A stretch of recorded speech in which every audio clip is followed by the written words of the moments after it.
தற்போது மிக மிக முக்கியமான ஒரு செய்தியை பார்த்து கொண்டிருக்கிறோம்.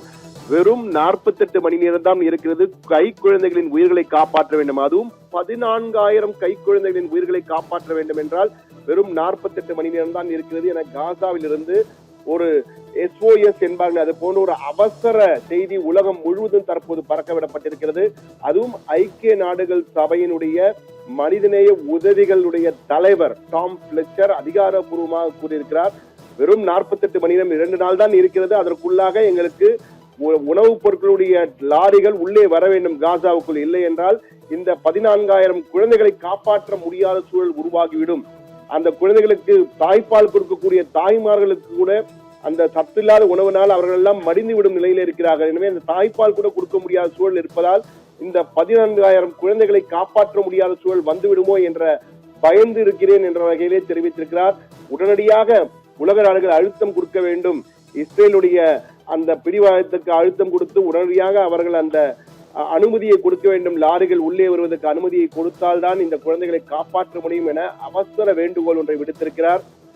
ஏற்கனவே யுனைடெட் கிங்டம், அதாவது இங்கிலாந்து, அதே போன்று கனடா, பிரான்ஸ் ஆகிய நாடுகள் கூட்டறிக்கை ஒன்றை வெளியிட்டிருக்கிறது. அதில் மிக தெளிவாக இஸ்ரேல் பிரதமர் பெஞ்சமின் நெத்தன்யாகு உடனடியாக அந்த மனிதாபிமான உதவிகள் உடனடியாக அந்த காசாவுக்குள் செல்வதற்கு அனுமதி கொடுக்க வேண்டும், இல்லை என்றால் கடும் விளைவுகளை சந்திக்க நேரிடும் என எச்சரிக்கை கொடுத்திருக்கிறார்கள். இந்த 3 நாடுகளும் இஸ்ரேலை ஆதரிக்கக்கூடிய நாடுகள், கண்மூடித்தனமாக இஸ்ரேலை ஆதரிக்கக்கூடிய இந்த 3 நாடுகளும் தற்போது இந்த பிரச்சனையின் வீரியத்தை பார்த்து உடனடியாக இஸ்ரேல் பிரதமர் நெத்தன்யாகு அனுமதி கொடுக்க வேண்டும் என்று கூறுகிறார். அதை அடுத்து தற்போது முதற்கட்டமாக வெறும் 5 லாரிகளுக்கு மட்டும் உள்ளே செல்வதற்கு அனுமதி கொடுக்கப்பட்டிருக்கிறது. அதிலே உணவுப் பொருட்கள், குழந்தைகளுக்கான பால் பவுடர் மற்றும் சத்து பொருட்கள் ஆகியவையெல்லாம் கொண்ட உள்ளே 5 லாரிகளும் உள்ளே சென்றிருக்கின்றன. ஆனால் நாளை இரவுக்குள் 100 லாரிகளாவது குறைந்தபட்சம் வர வேண்டும். வந்தால்தான் இந்த 14,000க்கும் மேற்பட்ட கை குழந்தைகள் அதே போன்ற தாய்மார்களை காப்பாற்ற முடியும், இல்லை என்றால் இவர்களெல்லாம் இறக்க வேண்டிய சூழல் தான் வரும். இதை மிக கொடூரமான ஒரு பட்டினிச்சாவு ஏற்படும் இந்த காசாவிலே என வெளிப்படையாக அறிவித்திருக்கிறார். இப்படிப்பட்ட பட்டினிச்சாவு வரவரும் வரையில் அந்த இஸ்ரேல் கடந்த 11 வாரமாக உள்ளே மனிதாபிமான உதவிகளுடைய செல்லக்கூடிய ட்ரக், உணவுப் பொருட்களை கொண்டு செல்லக்கூடிய லாரிகளை எல்லாம் இஸ்ரேல் அனுப்பவில்லை, தடை விதித்து விட்டது. உள்ளே அனுப்பாததால் எந்த ஒரு லாரிகளும் உணவுப் பொருட்கள் உள்ளே செல்ல முடியாத சூழல் இருப்பதால் தண்ணீர் கூட கிடைக்க முடியாத சூழல் இருக்கிறது. தண்ணீர் இல்லை, பால் பவுடர் இல்லை, குழந்தைகளுக்கு தாய்ப்பால் கொடுக்கக்கூடிய அளவில் அந்த தாய்மார்கள் இல்லை, நொடிந்து போயிருக்கிறார்கள், உடைந்து விடுவார்களோ என்ற நிலையில் தான் அங்கு இருப்பதாக அங்கிருந்து வரும் தகவல்கள் தெரிவிக்கின்றன.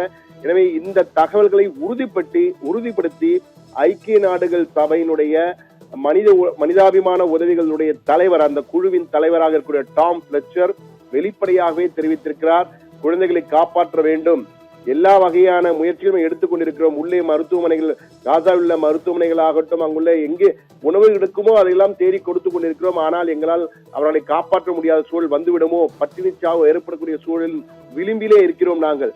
அந்த குழந்தைகள் மரணத்தின் விளிம்பில், பட்டினிச்சாவின் விளிம்பிலே இருக்கிறார்கள். 14,000, கிட்டத்தட்ட 14,000 என கூறியிருக்கிறார். இது எப்படி இந்த தெளிவாக 14,000 கூறும்பொழுது இதற்கு மேலும் இருக்கும். ஒரு கட்டத்தை நாங்கள் எடுத்த அளவை வைத்து நாங்கள் கணக்கீடை வைத்து 14,000 இதற்கு மேலும் இருக்கும். குழந்தைகள் மட்டுமல்ல, தாய்மார்களின் நிலைமையும் இதைவிட மோசமாக இருக்கிறது என்று அவர் சொல்லி மேலும் அதிர்ச்சியை கூட்டியிருக்கிறார். உடனடியாக உலக நாடுகள் விழித்துக் கொள்ள வேண்டும் என்பதுதான் அவருடைய அன்பு வேண்டுகோள். தற்பொழுது 5 லாரிகளுக்கு அனுமதி கொடுக்கப்பட்டிருக்கிறது. ஆனால் 5 லாரிகள் உணவு வெறும் ஒரு 1000 கணக்கில் தான் காப்பாற்ற முடியும். 14,000க்கும் மேற்பட்டோரை காப்பாற்ற வேண்டும் என்றால் குறைந்தபட்சம் 100 லாரிகளில் உணவுப் பொருட்களும் பால் பவுடரும் உடனடியாக எங்களுக்கு தேவை, இல்லை என்றால் அந்த குழந்தைகளை காப்பாற்ற முடியாத சூழல் தான் இருக்கும் என ஒரு அதிர்ச்சி செய்தியை அவசர வேண்டுகோளாக விடுத்திருக்கிறார். ஏற்கனவே இங்கிலாந்து, பிரான்ஸ், கனடா ஆகிய நாடுகள் தெரிவித்திருக்கின்றன உடனடியாக உதவிகளை கொடுக்க வேண்டும், நெத்தன்யாகு உடனடியாக அந்த அனுமதியை கொடுக்க வேண்டும் என கூறியிருக்கிறார்கள். என்ன நடக்கப் போகிறது என்று தெரியவில்லை. ஆனால் தற்போதைய நிலையிலே உண்மையிலேயே அந்த கை குழந்தைகளுக்கு பால் கூட தர முடியாத நிலையில் தாய்மார்கள் இருக்கிறார்கள். பட்டினிச்சாவின் விளிம்பில் 14,000 குழந்தைகள் இருக்கின்றன. எனவே உடனடியாக அந்த மனிதாபிமானத்துடன் இஸ்ரேல் நாடு அந்த அனுமதியை கொடுக்க வேண்டும், அந்த லாரிகள் உள்ளே செல்ல வேண்டும் என்பதுதான் தற்போது மிக மிக முக்கியமானதாக இருக்கிறது நேயர்களே.